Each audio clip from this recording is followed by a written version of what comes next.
So yun po mga ka-journey, isang mapagpalang gabi sa ating lahat mga ka-journey namin na mahal. So galing tayo sa labas, nag-load lang tayo mga ka-journey kasi hindi tayo makapag-exporting ay makapag-upload ito mga ka-journey. So, naglalakad tayo dito sa gilid ng palayan. Palayan yan eh. Naglalakad tayo dito, pauwi na doon sa bahay. Galing tayo dyan sa may kalsada. Yan ang highway patungong Cabanatuan City. So naglalakad tayo dito. Dito po mga ka-journey, hindi ismintan. Rapod lang ito. Rapod lang ito.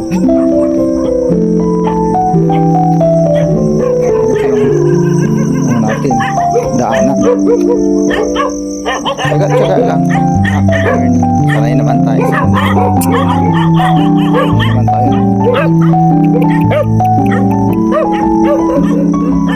Tiis lang, tiis lang. Madilim ang daanan mga ka-journey. Ilawan natin yan.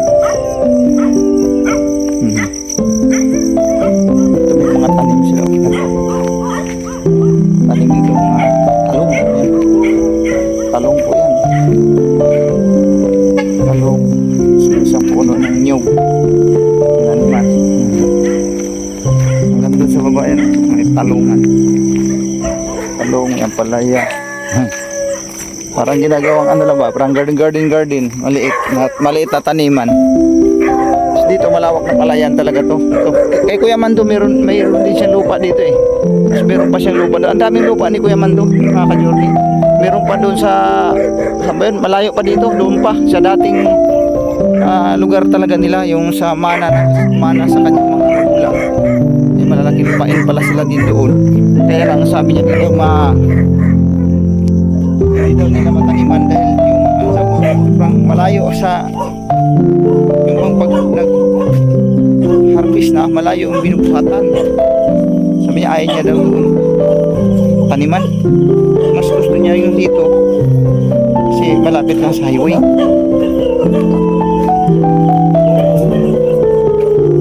Ang daming lupa hindi ko naman. Sobrang dami niyang sinasaka kaya hindi niya na rin makupa lahat. Nag-focus na lang siya doon malapit sa kalsada.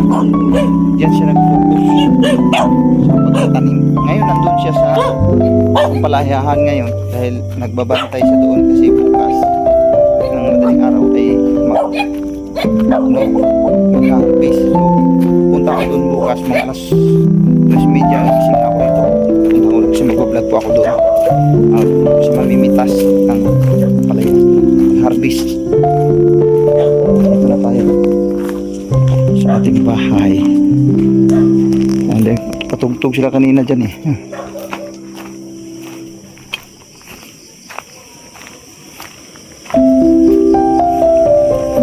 Tulog na tapos pau-pau. Ang mga bata nandun pa eh.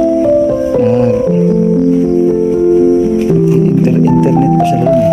Dito kasi pag nandito na ako sa loob ng bahay, wala nang masagap na internet. Kasi ang internet nila dito ay load lang.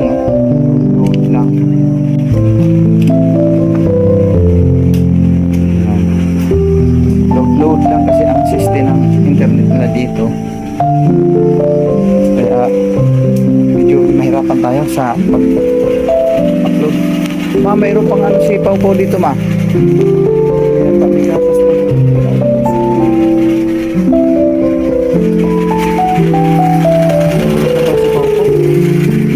Tulog na pala sila mga ka-journey. Lumabas kasi ako dahil hindi ko upload yung aking ayaw kasi talaga. Kanina pa ako nag-upload. Ayaw naman ay gumana. Sabi ko lang kanina kasi di abot talaga dito yung internet nila. Hindi abot pag dito ako sa loob ng bahay. Wala talaga hindi abot siya. Saka hindi naman kasi ano yun, load lang kasi yun. LDD lahat. Parang kuhan lang. Parang packet wifi ba tawag niya. Niluludan. Tapos pag na-export, niluludan na naman nila ulit. Yun. Kaya hindi talaga ganun kadali mag ano siya, pag mag-upload ka. Nakakonik naman ito doon, kailang mahina nga lang, hindi talaga siya makakakuha sa upload. Pero may time naman, yung malakas siguro, pagkasabay-sabay siguro mga gamit, kaya hindi mo talaga makakuha. Kaya hindi naman po nagpaload na ako doon sa labas para upload tayo mga ka-journey. So yun no, yung update dito sa bahay, yun na nga nung nakaraan, ito yung linubungan ko dyan. Kung tutusin, temporary lang talaga yun. Pero dahil nga minsan kasi biglang nag-iba yung panahon ba. Yung tawag mo to, biglang kumukulimlim, kaya nangyari napilitan kong ikabit agad yung mga yero na yan, yung nakatambak doon sa likod, doon sa may puno ng mangga. Tapos dito nilagyan ko na rin ng cover yan, pinagtagpi ko yung mga plywood na mga tira-tira. Tapos dito ganun din kasi ano, puro dugtong yan, pero okay na kasi nabuo naman, ibig sabihin saraduhan na siya. Tapos may siwang doon ng bahagya para kahit pa paano may hangin, kasi pagdating ng hapon ang lakas ng hangin dyan lakas ang pasok dito. Tapos dito pansamantala sinarado ko rin kasi nga sipaw-paw umaakit-akit. Tapos ito na lang ang hindi pa na dadagdagan, kasi lalagyan pa yan ng ano dyan yung kawayan na ganyan bukas siguro pagkatapos ng harvest, yun na siguro gagawin ko dyan. Maglalagay na ako dyan ng magsisibak ng kawayan. Tapos mag-ano ako dyan, gagano'n yan rehas-rehas, parang ikis-ikis ba yung diamond style, ganun-ganon. Tapos yan, para presko lang yung hangin makapasok. Tapos dito hindi pa kulang pa ng kawayan yan, dagdagan pa yan para malamig lang din. Ayan. Ang gusto ko sana dito sa may likod, ito lalagyan na lang ng ano dyan, yung sasa yung biniyak-biyak na kawayan para magkaroon ng kaunting ano dyan, cover. Tapos bukas kung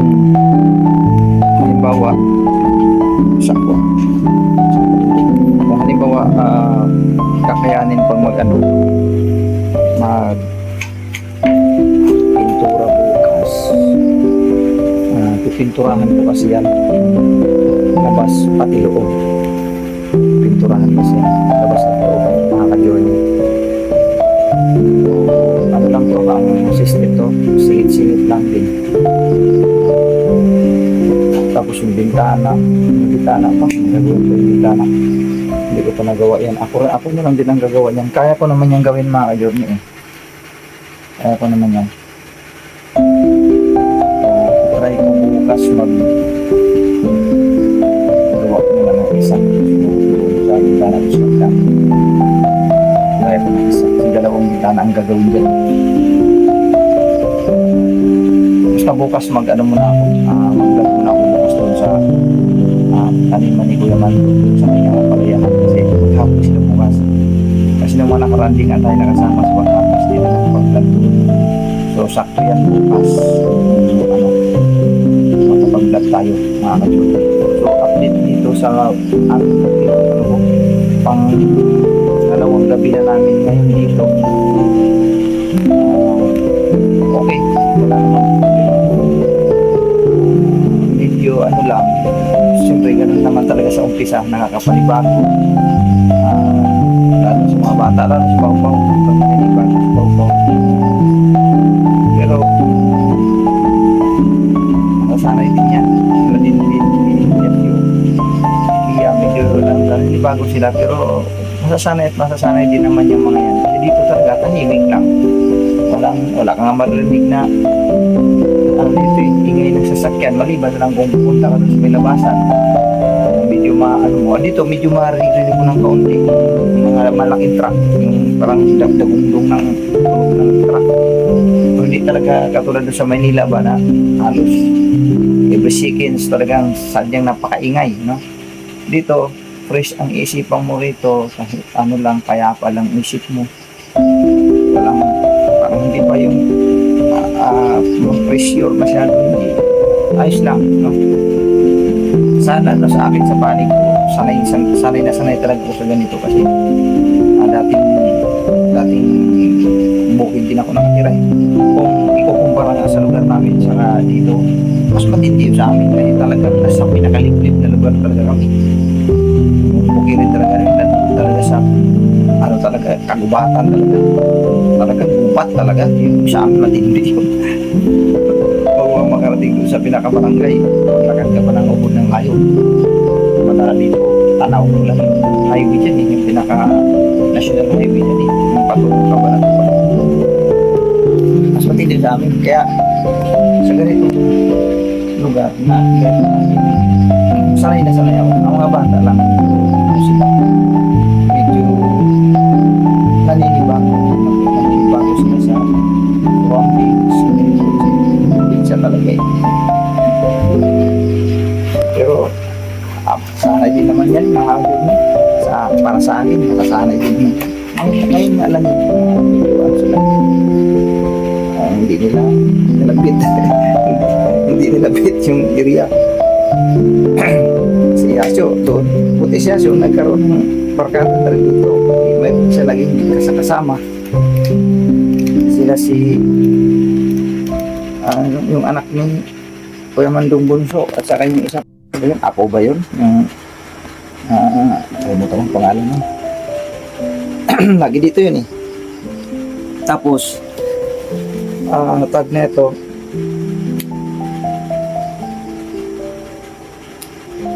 yung mga transfer ng mga bata ay babalikan pa namin yun mga kadul sa Caloocan.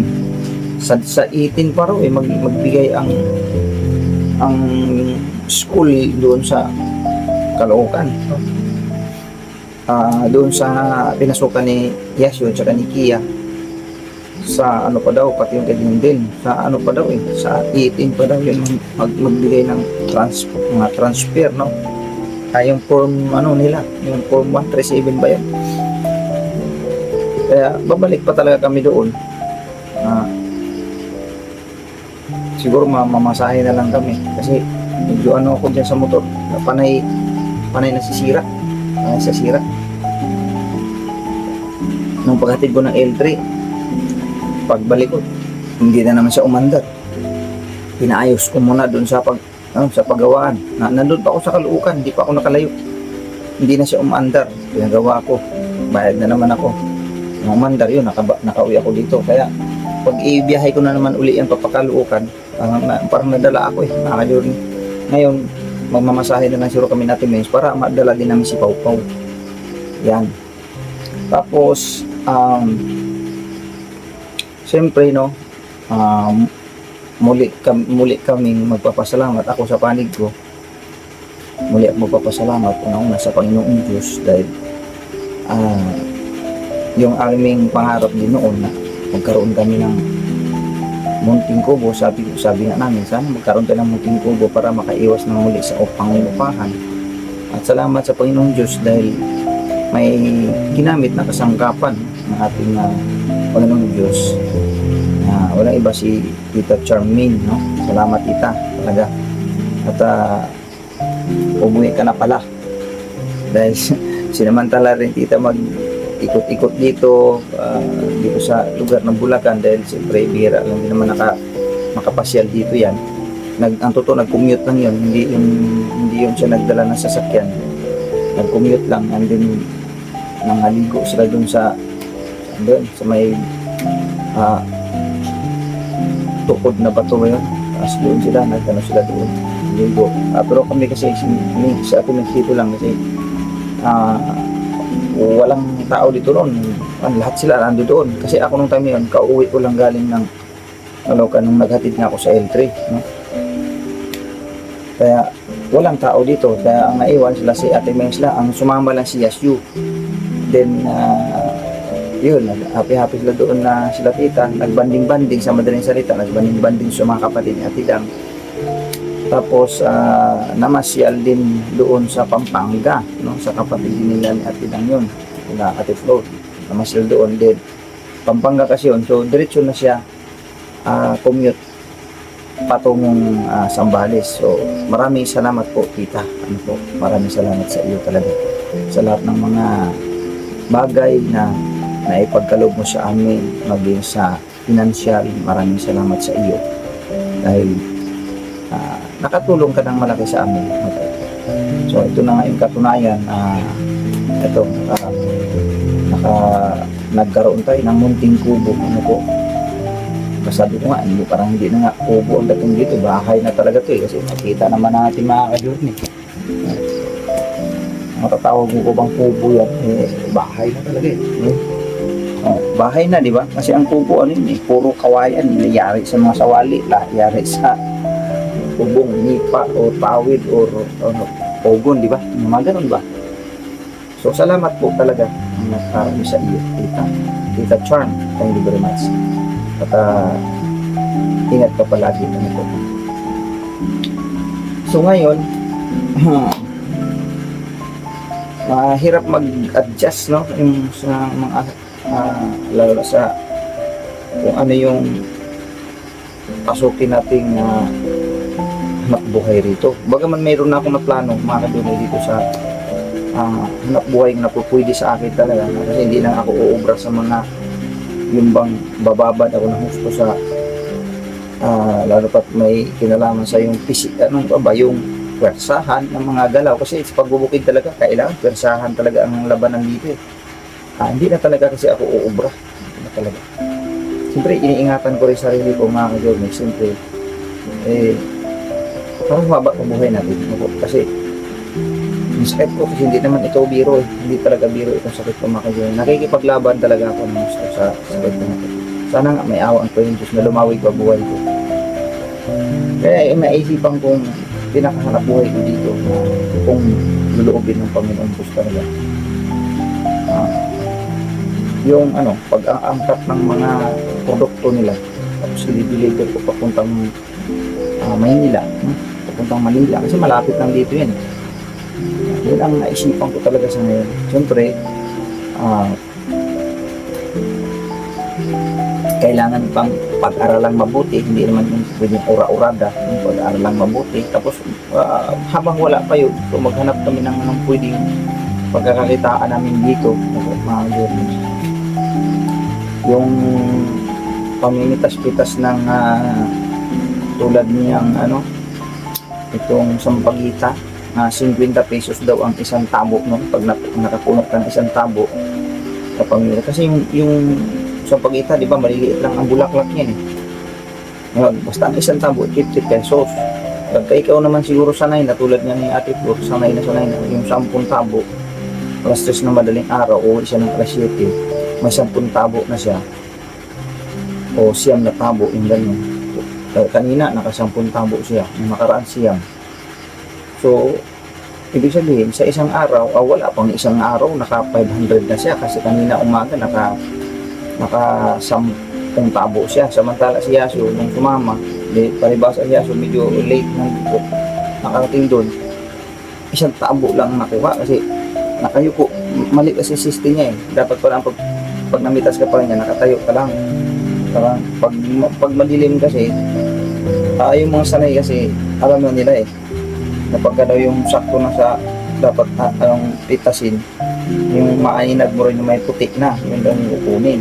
Kasi pagka na daw yun, bumukad ka daw yun pag na siya, tumagal-tagal na. Siyempre hindi pa kabisado niya, so naka isang tabo lang, yung 50 pesos lang yun. Tapos ang sweldohan nun every week, every week. So ibig sabihin dito pa lang sa pamimitas, kaya lang hindi rin pwedeng sobrang dami siguro, kasi ang sabi ni Ate Flor, mas mahina mo daw pagka iilan lang ang namimitas. Siyempre marami siya, pagka marami kayo doon, hindi makakuha ng marami din yun. Pero ibig sabihin yung ganong uri na hanap buhay, pwede yung dito sa mga bata kay Ate Mens, pwede yun. Ang mitas ng sampagita. Then, may iba pa kung ano pa po pwede. Pinag-aaralan pa nga namin dito mga kabili kung ano yung po pwede namin pagkakakitaan dito. Kasi yung pagmamani namin, pwede rin naman yun. Magluluto kami. Pero kung dito mo rin lang ilalako, dito sa part na to, ang dami kasi mga ano dito, nagluluto ng mga ganyan, yung mga pasalubong, yung mga chicharon, may mani, may mga ganun po. Kasi dito sila ang pinakasintro dito sa mga, yung, ano ba tawag doon? Basta lahat ng mga uri ng mga pagkain, yung mga pasalubong. Dito kasi ang ano yan eh. So, hindi namin pa alam kung paano ang system, no? Talagang nangangapa pa kami sa madaling sabi, nangangapa pa kami. Ano yung pwede namin pagkakakitaan dito, nangangapa pa talaga kami. Pero gano'n naman kasi talaga sa umpisa, hindi mo pa masyadong makakabisado. Pero pagka oras na masasanay ka dito, malalaman mo na yung mga pamamaraan kung paano ka kumita kahit pakunti-kunti lang. Pag nalalaman ng atin yan, malamang sa malamang, kahit pa paano, mayroon tayong tinatawag pambigas-bigas man lang ba, mga kagulo. Mga pambayad sa kuryente, tubig. Kasi siyempre ako, ang ano ko talaga dito, tutulong talaga ako magbayad ng kuryente sa tubig. Mag-share talaga ako, hindi ko pwede hindi mga kagulo. Kasi siyempre nakakahiya ko yung yun ang ano, kaya kailangan talaga makahanap ako. Pero hinihintay ko na lang din naman mga kagulo, hinihintay ko na lang yung aking yung L300, no? Yung L300 nila Dodong sa kanyang girlfriend, no? Kapag yun ay full process na po yung lahat ng papilis doon, kasi pinaprocess na po eh. Pag full process na yun lahat at okay na, ako ang babiyahin ng mga doon kasi maganda naman ang doon, kitaan doon. Maganda. Kabisado ko po kasi yun ang kabisado kong hanap buhay talaga. Kasi diyan naman talaga ako nagiging bihasa mga ka-journey pagdating sa ganyan. Tracking, matagal ako sa tracking. Sobrang tagal ko sa tracking. Kabisado ko pa sikot-sikot diyan. Kaya malamang sa malamang yun ang magiging pangunahing source of income ko. No? Kumbaga itong vlog ko ngayon ay maring pangalawa na lang ito. Pagka nakapagsimula na ako doon sa entry. Pero magbablog talaga ako kasi habang nasa biyahe ako mga kajuni, ibablog ko talaga yun. Kahit man dito kung ano yung mga ginagawa namin dito, binablog ko po eh, kasi gusto ko nga malaman. Marami pa akong pwedeng i-vlog dito mga kajuni, marami pa. Yung basta, no, abangan nyo na lang yun. Hindi ko na kailang banggitin pa. Abangan nyo na po sa vlog ko. Dito napakarami akong pwedeng i-vlog dito. Tapos yung sa tracking ay ibablog ko yun siyempre. I-vlog ko po yun. So lahat ng detalye doon kung saan man ako mag-deliver, ano yung mga pangarga namin, ano yung mga pick up namin, ay naka-vlog po yun. I-vlog ko talaga yun mga doon. Kasi siyempre, hindi pwedeng hindi ako mag-vlog kasi ito dito yung una, no? O ito yung una kong pinagkakakitaan mga ka-journey. Hindi ko pwedeng pabayaan. So dito nga kami nabuhay sa pag-vlog mga ka-journey. Bagaman hindi man ganun kalaki ang kinikita namin dito, pero naroon katotohanan na nakakatulong talaga sa amin. So kikita ko sa biyahe, sa tracking, tapos kikita din ako sa vlog di kahit pa paano maganda. Meron tayong pantustos mga ka-journey sa mga nag-aaral kasi obligado. Doon naman sa tracking na yun, alam ko yun na talagang kikita ako doon ng maayos na nakikita ko kasi alam ko batay na rin sa aking mga napagtanungan sa mga iba kong makasama sa ngayon kasi iba rin yung aking dati, yung kitaan ngayon kasi iba rin yung kitaan ko dati, yung ngayon maganda talaga, sobrang ganda. Ang kailangan lang doon, siyempre sipagan mo rin. Ganun lang naman kasi talaga. So, maghintay na lang ako kung kailan yun magsisimula na po. Oh, si Dodong, binabiyahe ni Dodong yun. Bagaman ano lang yung kay Dodong, hindi pa siya ganun ka-expert, ano. Pero, kasi, tinuruan ko siya sa pagdadrive. Natuto naman kaagad eh. Lumalakas din ang loob kasi ni Dodong. Ngayon, ang gagawin namin, kapag okay na, siya ang magiging helper ko o magiging magsisilbing pahinanti ko, ako ngayon ang mag-drive. Ako ngayon, babakwakin ko talaga ng gusto yan. Talagang titirahin. Oo. Biyahe kong biyahe talaga. Booking. Lahat ng mga magaganda booking yan. Kuhanin natin yan. Mga ka-journey. Para, kasi ipapasok siya sa Lalamove eh. The best kasi ang kita sa Lalamove, mga ka-journey. Yung Lalamove or either Trans 45. Magandang kitaan dyan, mga ka-journey. Pero ngayon, naka-line up siya sa Lalamove. So, pino-full process pa lahat ng mga documents, ano po. Pag okay na yun, talagang biyahe ko yun, para ano din, ipasasaan din naman yan, sa kanila din naman ni Dudong yung balang araw, sila din naman makikinabang yan. Ako naman bilang pagtulong lang din sa, anak ko naman yan, sa kanila naman yun, sa girlfriend naman niya yan, kagulogin na pa ng Diyos, sila din naman ang makikinabang pagdating ng araw. So at least ako rin naman ay makikinabang din naman. Sigurado naman talaga kikita ako ng maayos-ayos kasi pero yung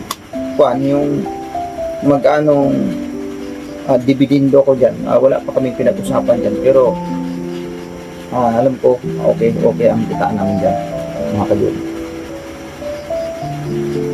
So ngayon, 2 days na kami dito, 2 gabi na kami. So, ang dami pa kasing gagawin dito. Isa pa yan din sa inano ko sa mga bata. Sabi ko nga kay Dudong, bago talaga ako bago tayo sasabak sa biyahe doon, kailangan mo nang maayos na yung mga, lalo yung mga gamit, kasi nandyan lang sa lapag yung mga gamit namin. Nandyan lang eh. Pero, lalagyan po yan siya ng tawag yan, istante ba, yung parang lantay dyan, ang tawagin sa Bisaya ba, lantay, lantay, tapos doon ipang lagay yung mga gamit, paikutan yung mga lantay dyan, para lahat ng gamit doon isa sa lansad, para yung baba medyo maluwag, paano, tapos didivisionan ko pa yan dyan, karoon pa siya ng maliit na kwarto lang, para may paano, may privacy din, lalagyan siya ng kwarto dyan, parang gitnaan ko yan. Itong kanto ng pintuan, dyan ako maglalagay ng division na doon. Hanggang doon sa may pabintana. Pero ang magiging daan doon banda sa may bintana. Pag ganun. So, di nga makuha sa biglaan. Pautay-utay lang sa madaling sabi. Pero kung sa pagtira o sa talagang okay na matirhan na po kasi may bubong naman, may sahig na, okay na. May kusina na. Ayos naman yung kusina na. Maraming salamat nga rin po kay Kuya Mando dahil talagang pinursiging natapos dyan, malagyan pa agad ng dyan, yung sa platuhan, pati yung sa saingan, yung may lababo, nalagyan ka agad. Pagaman ang lababo di kasi tapos, pero pwede na siyang gamitin. So yun, kung sabihin mo, komportable na kami kasi may saingan na po may kusina na po may tulugan na, ito yung pinakasala-sala namin dito, o tiris-tiris ito, okay na, may pintuan naman so okay na, komportable na kami sa ganito, mga ka-journey. Pero hindi, kung ito sige patutapos, utay-utayin pa lang ito namin para kahit paano naman magiging, sabi nga sa madaling salita ba, na magiging kahit papaano magiging presentable sa tingnan, medyo maayos-ayos ba tingnan sa mata. Pero kung sa tiyagaan lang o sabagay, lahat naman ng mga manunood natin alam ko naman sanay din naman yun sila sa mga ganitong sisti lang. Pero atin lang na kahit paano maging presentable sa tingnan, di hamak na mas maganda-ganda din, di ba? O magkalog-log ng turahan namin yan, nakagod na. Utay-utay nga sabi mo, utay-utay ang sistema. Di, ayos. Ano ba, hanapin ko, di ba? Andito na. May maayos na tayong matulugan. nakakaligtas din sa OPA. Maraming salamat po talaga, tita. Tita ng Australia. Tita Charmin, thank you po talaga sa iyo. At sa iyong buong pamilya po. At siyempre, kay si Kuya Mando, si Ate Flor, sa kanyang buong pamilya din. Salamat ng napakarami sa inyo dahil tinanggap nyo kami dito ng taos sa pusong pagtanggap. At maging dun sa mga kapatid ni Ate Flor at si Dam, no? Maraming salamat sa inyong lahat. At sa mga tumulong din naman, at sa mga tumulong na nagpakabot, lahatin ko na sila, hindi ko na isa-isahin pa. Lahat sila na mga tumulong, alam naman po nila yun kung sino-sino silang tumulong dito, nag-abot sa amin. Maraming salamat po sa inyo. At gayon din doon sa nagpaabot doon sa pa-surprise ang birthday kay Ate Megs, no? Di ko man sila maisa-isa, no? Kasi hindi rin namin alam kung sino-sino yung mga nagpaabot, lalo na doon sa yung ambagan nila dito sa mga gamit, no? Sa mga gamit, sa mga kailangan dito sa kusina, ano po? Di ko rin maisa-isa yun kasi di ko alam kung sino-sino sila, no? Ang tayo nakakaalam nun, si Tita Charmin. So maraming salamat sa inyong lahat, no po? Thank you mula doon sa pa-birthday, no? Kay Ate Mings. Hindi ko alam kung sino-sino nag-aambagan doon. Pero alam ko sa mga solid, pero mahirap naman maghula-hula natin ng mga iilan lang. Kung mabanggit man natin yung mga iilan, hindi natin alam yung iba. So sa lahat na po, alam nyo na po yun kung sino-sino kayo na nagpaabot, nagpapasurprise doon sa birthday ni Ate Mings. At dito sa mga gamit dito sa kusina, sa iyo pong pag-aambagan. Thank you very much po sa inyong lahat. Ano po? Maraming salamat po sa inyong lahat. Alam ko po yun kung sino alam niyo na po yun, no? Alam niyo na po yun kung sino kayo. Hindi man namin kayo maisa-isang banggitin ang mga pangalan ninyo, pero alam niyo po yun kung sino po kayo. Ano po? Maraming salamat sa inyo. Yun. Bukas maaga kami. Maaga. Habol ako. Kasi si Kuya Mando nandun sa kubo niya. Habol na lang ako bukas. So, di ko alam kung si Ate Mengs ay sasama sa pag-harvest ng kasama. Kasi gusto rin niyang ma-experience. Kasi mag-vlog din daw siya doon. Kasi ako mag-vlog din ako doon sa Ampalayahan. Kasi first time kong makasamang mag-harvest sila. Kuya Mando doon sa kanyang mismong taniman, no? Kasi nung mga nakapag-vlog tayo dito sa kabila naman yun, sa mga kaibigan din tapos doon sa kapatid Ate Flor, si Inday ba yun? Yun. Medyo ko kay Ate Inday, medyo hindi kibuin since Ate medyo ko sa kaya pala kibuin. Yun ang una natin vlog doon sa pag-harvest ng palaya. Ngayon, first time kong makasama kay Kuya Mando doon sa kanyang taniman. So, bukas po yun, mga junior. So, abangan nyo na lang po yun, yung vlog na yan. At marami pa tayong pwedeng i-vlog dito na mayroon tayong matutunan o mapag-aaralan kung ano yung mga sisto dito sa parting Bulacan, yung system na kanilang hanap buhay. So yun, so hanggang dito na lang, no, mga journey, update dito sa aking bahay ay tuloy ang paggawa para sa dito ang tapos itong gagawin. So abangan nyo na lang po yun kung ano yung mga natatapos. Basta kahapon natapos yung dinding dyan sa bubong, yun ang natapos. So bukas, hindi ko alam kung anong pwedeng unahin, kung bintana ba o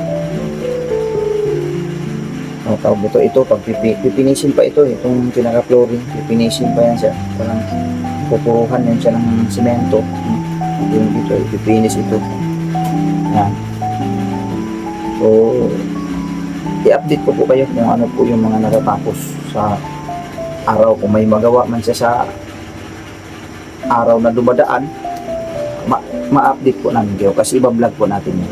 God bless po sa ating lahat mga ka-journey. Maraming salamat po sa sama sa panonood, no? Lalo po nung mga ribbon cutting tayo dito. Bagaman yun nga, nag-ribbon cutting tayo, hindi pa siya tapos, no? Pero salamat dahil ayun, tinangkilik niyo yung vlog ko na yun. Totoo, napakalaking views po. Salamat po na napakarami sa inyo, no? Mula dun sa mga iba-ibang saan man kayo napabilang, no? Sa ka-journey, no? Sa adventures, o alam ko sa iba doon sa mga galing pa sa ka-business, no? Nanonood kayo dito sa ribbon cutting namin, no? Dito sa bahay. Maraming salamat sa inyo, no? Thank you very much. At maaaring sa iba pa siguro, di pa natin alam kung sino ba yung mga pumapasok din sa ating channel na para manood sila, no? Maraming salamat po sa inyo. God bless po sa ating lahat. Hanggang dito na lang yung aking vlog, mga ka-journey. God bless po sa atin. See you on next vlog. Bye-bye.